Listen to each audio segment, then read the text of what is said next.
Be a part of powerful digital news network, Navi Mumbai network. तो subscribe करें और notification पाने के लिए बेल आइकन पर जरूर क्लिक करें। राज्य सरकार द्वारा नवी मुंबई को रेड जोन के तौर पे घोषित किया गया है और इसी के मद्देनजर नवी मुंबई महानगर पालिका ने लॉकडाउन शिथिलता को लेकर नई गाइडलाइंस जारी की हैं। तो चलिए डालते हैं एक नजर कि क्या है वो गाइडलाइंस। नवी मुंबई महानगर पालिका क्षेत्र में रात 9 बजे से सुबह 5 बजे तक नाइट कर्फ्यू लागू रहेगा। नाइट कर्फ्यू में केवल अत्यावश्यक सेवा प्रदान करने वालों को ही अनुमति होगी। नियम का पालन न करने वालों पर CRPC 144 के तहत मामला दर्ज किया जाएगा। नवी मुंबई महानगर पालिका द्वारा जारी गाइडलाइंस के तहत 65 उम्र से अधिक आयु वर्ग के बुजुर्ग नागरिकों, डायबिटीज, ब्लड प्रेशर, गर्भवती महिलाओं और 10 साल से कम उम्र के बच्चों को बिना कारणवश बाहर जाने की अनुमति नहीं होगी, परंतु अगर अत्यावश्यक सेवा या वैद्यकीय सेवा के लिए बाहर जाना है तो अनुमति होगी।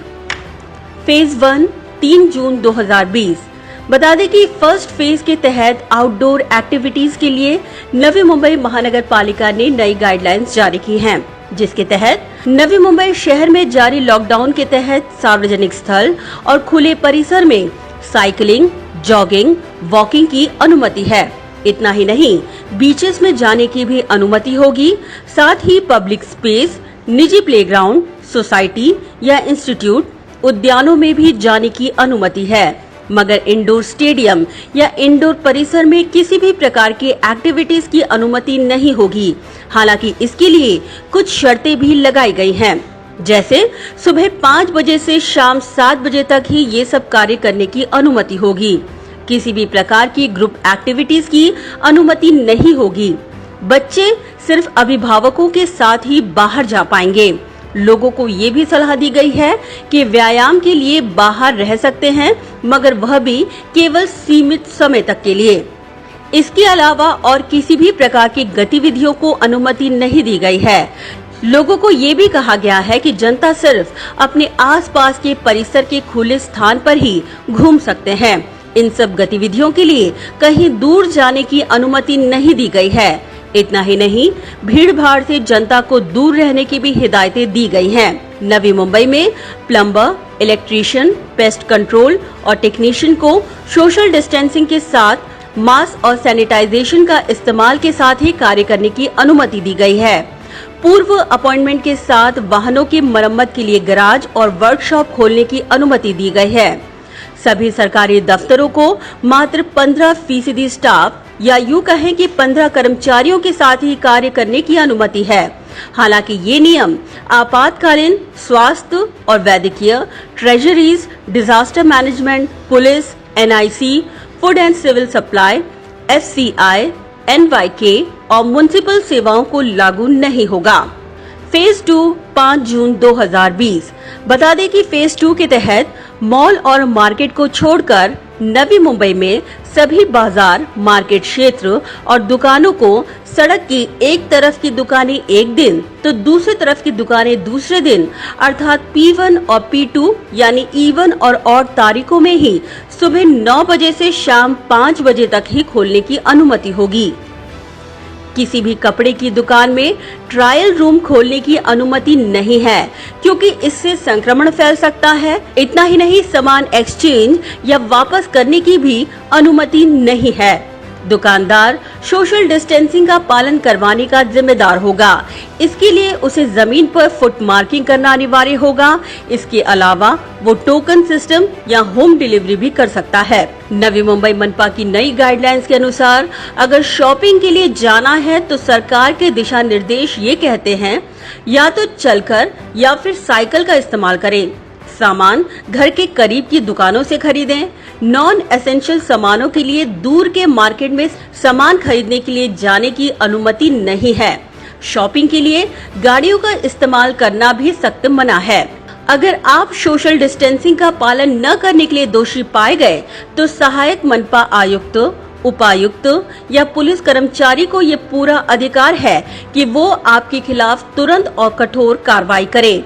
उसे इस बात की भी अनुमति होगी कि वो आपका शॉप या मार्केट बंद कर उसे सील कर सकता है। वाहनों के लिए क्या है नियम? टैक्सी, कैब, एग्रीगेटर, इन सब के लिए एक ड्राइवर 2 सवारी की अनुमति होगी। रिक्शा चालकों को एक ड्राइवर और 2 सवारी की अनुमति होगी। 4 व्हीलर यानी कि खुद की अगर कार है तो एक ड्राइवर और 2 सवारी की अनुमति होगी। 2 व्हीलर यानी बाइक है तो सिर्फ एक ही चालक को ये बाइक चलाने की अनुमति दी गई है। फेज 3 8 जून 2020। बता दें कि फेज 3 के तहत जो गाइडलाइंस जारी की गई हैं उसके तहत सभी निजी दफ्तरों को 10% स्टाफ के साथ ही कार्य करने की अनुमति होगी। बाकी के कर्मचारियों को वर्क फ्रॉम होम से काम करने की अनुमति है। इतना ही नहीं, इन निजी कंपनी के संचालकों को अपने स्टाफ को घर जाकर किस प्रकार से सावधानी बरतनी है, खुद किस प्रकार से सैनिटाइज करना है, इसकी संपूर्ण जानकारी अपने स्टाफ को देना अनिवार्य है। किन बातों की नहीं है अनुमति? बता दें कि नवी मुंबई महानगर पालिका की गाइडलाइंस कहती हैं कि स्कूल, शैक्षणिक संस्थाएं, कॉलेज और कोचिंग इंस्टीट्यूट खोलने की अनुमति नहीं है। बिना किसी विशेष अनुमति या SOP के ट्रेन या डोमेस्टिक एयर ट्रैवल से सफर करने की अनुमति नहीं है। Cinema hall, gym, swimming pool, entertainment park, theatre, bar, auditorium, assembly hall खोलने की भी अनुमति नहीं है। सामाजिक, राजनीतिक, खेल, मनोरंजन, शैक्षणिक, सांस्कृतिक और धार्मिक कार्यक्रम आयोजित करने की भी अनुमति नहीं है। धार्मिक स्थल या प्रार्थना स्थल को भी अनुमति नहीं है। नाई की दुकान, spa centre, salon, beauty parlour की दुकान भी खोलने की अनुमति नहीं दी गई है। शॉपिंग मॉल्स, होटल्स, रेस्टोरेंट और हॉस्पिटैलिटी सेवा को भी अनुमति नहीं दी गई है। नवी मुंबई की जनता के लिए विशेष सूचना। बता दें कि नवी मुंबई महानगर पालिका की गाइडलाइंस ये भी कहती हैं कि नवी मुंबई के हर नागरिकों को जिनके पास मोबाइल है उसे आरोग्य सेतु ऐप डाउनलोड करना अनिवार्य है और समय समय पर अपना फीडबैक भी वह उसमें दे सकते हैं। इतना ही नहीं, नवी मुंबई के सभी दफ्तरों में कर्मचारियों को जिनके पास मोबाइल है उन्हें आरोग्य सेतु ऐप डाउनलोड करना अनिवार्य है।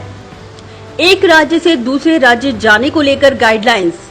नवी मुंबई महानगर पालिका की गाइडलाइंस ये कहती हैं कि वैद्यकीय सेवा से जुड़े प्री मेडिकल स्टाफ, सैनिटाइजेशन कर्मी और एम्बुलेंस को एक राज्य से दूसरे राज्य या एक जिले से दूसरे जाने की अनुमति होगी, मगर नवी मुंबई में मजदूरों, आम जनता, पर्यटकों को आवागमन के लिए विशेष अनुमति लेना आवश्यक होगा।